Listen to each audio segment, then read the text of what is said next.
Hello friends, आप सभी का वेलकम है फैक्ट क्लिकर के इस चैनल पर। रशिया यूक्रेन युद्ध के बीच में अब अमेरिका को सबसे अधिक धक्का लगा है, क्योंकि अमेरिका के GLSDB बॉम्ब सिस्टम को रशिया के जैमर के द्वारा नष्ट कर दिया जा रहा है। हम सभी जानते हैं कि रशिया और यूक्रेन के बीच में कॉन्फ्लिक्ट फरवरी 2022 से शुरू है, जहां पर यूक्रेन को सबसे बड़ी आर्थिक मदद अमेरिका के द्वारा दिया जा रहा है। अमेरिका के द्वारा दिए गए जितने भी GLSDB बॉम्ब थे, साथ ही साथ हाई मार्स बॉम्ब थे, उनको रशिया के इलेक्ट्रॉनिक सिस्टम के द्वारा जैम आपका कर दिया जा रहा है, जिससे कि वो जहां पर उनको टारगेट पे निशाना लगाना चाहिए उस टारगेट पे निशाना न लगा के वो इधर उधर आपके गिरते जा रहे हैं, जिससे कि अमेरिकन कंपनी बोइंग की हंसी पूरे विश्व में आपकी मच रही है। क्योंकि हम जानते हैं कि बोइंग के द्वारा अभी हाल ही में ये कहा गया था कि उनके GLSDB बम पूरे तरीके से फुल प्रूफ हैं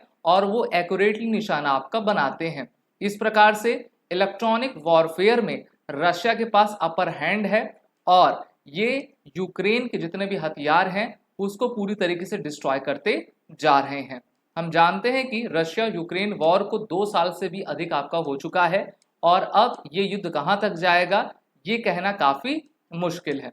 बात करते हैं ग्राउंड लॉन्च गाइडेड म्यूनिशन के बारे में, जिसको अमेरिका के द्वारा यूक्रेन को दिया जाता है और ये एक ऐसा बॉम्ब है जो कि 100 माइल्स तक मार करने में सक्षम रहा करता है।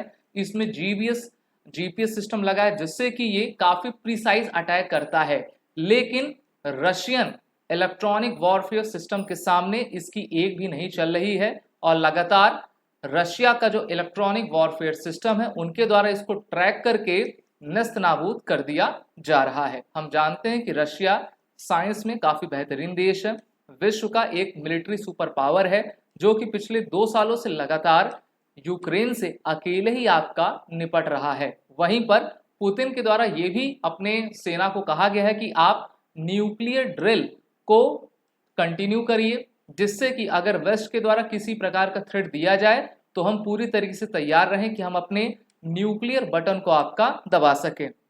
वहीं पर अमेरिका के द्वारा जो ग्लाइड बॉम्ब्स आपके दिए गए हैं, रशियन इलेक्ट्रॉनिक जैमिंग सिस्टम से वो स्ट्रगल करते नजर आ रहे हैं और अभी हाल ही में फेब 2024 में इस प्रकार के सिस्टम को अमेरिका ने आपका यूक्रेन को दिया था। वहीं पर बोइंग एंड साब का कहना है कि the weapons developers had previously touted its high precision combined with its longer range, लेकिन जो उन्होंने कहा था अब तो पूरा उसका उल्टा आपका नजर आ रहा है। पिक्चर्स भी अब आ चुके हैं कि किस प्रकार से रशिया के द्वारा उनके इस लॉन्गर रेंज मिसाइल को हवा में ही डिस्ट्रॉय किया जा रहा है, जिससे कि वो सही तरीके से कार्य नहीं कर पा रही हैं।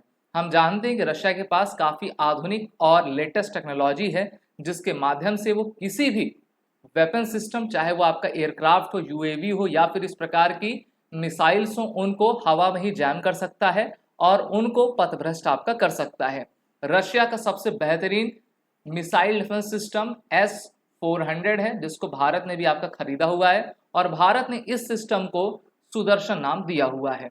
400 किलोमीटर तक की रेंज में अगर कोई भी एरियल ऑब्जेक्ट आता है, चाहे वो एयरक्राफ्ट हो, मिसाइल हो, हेलीकॉप्टर हो, UAV हो, ड्रोन हो, तो उसको ध्वस्त करने में ये S-400 सिस्टम पूरी तरीके से सक्षम है और लगातार रशियन फोर्सेस आपके कीव के इलाके की तरफ आगे बढ़ने में अग्रसर दिखती हुई नजर आ रही हैं।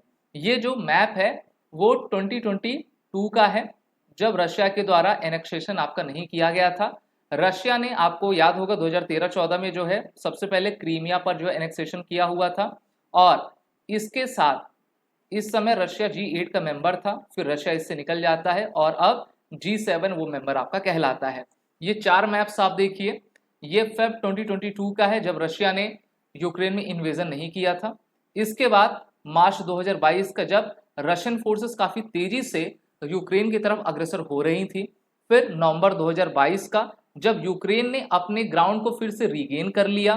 फिर 2024 मार्च, और वो भी ये 12 अभी मार्च 2000 मई 2024 का मैप है, जहां पर रशिया काफी तेजी से अग्रसर होता हुआ दिख रहा है। लेकिन यूक्रेन ने भी काफी बढ़त आपकी बनाई हुई है और यूक्रेन रशियन फोर्सेस को कीव की तरफ आपका नहीं आने देना चाहते। वहीं पर ये बेलारूस है, जहां से रशियन फोर्सेस इंटर करना चाहती हैं और यूक्रेन को चारों तरफ से, चाहे वो ब्लैक सी हो या फिर बेलारूस की तरफ का बॉर्डर हो, वहां से घेरना चाहते हैं, क्योंकि हम जानते हैं कि व्लादिमीर जो जेलेंस्की है उनके द्वारा नाटो में जाने की मांग की जा रही थी, जिसका विरोध व्लादिमीर पुतिन ने किया था। अभी अमेरिका में यूएस प्रेसिडेंशियल इलेक्शंस चल रहे हैं और जब तक ये कंप्लीट नहीं हो जाते तब तक हम कहेंगे कि ये युद्ध आपका चलता रहेगा।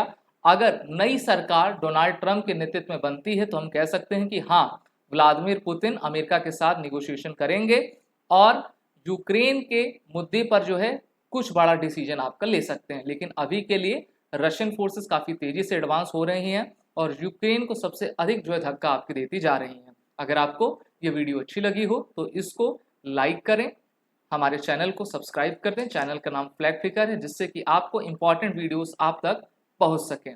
जय Hind and best of luck.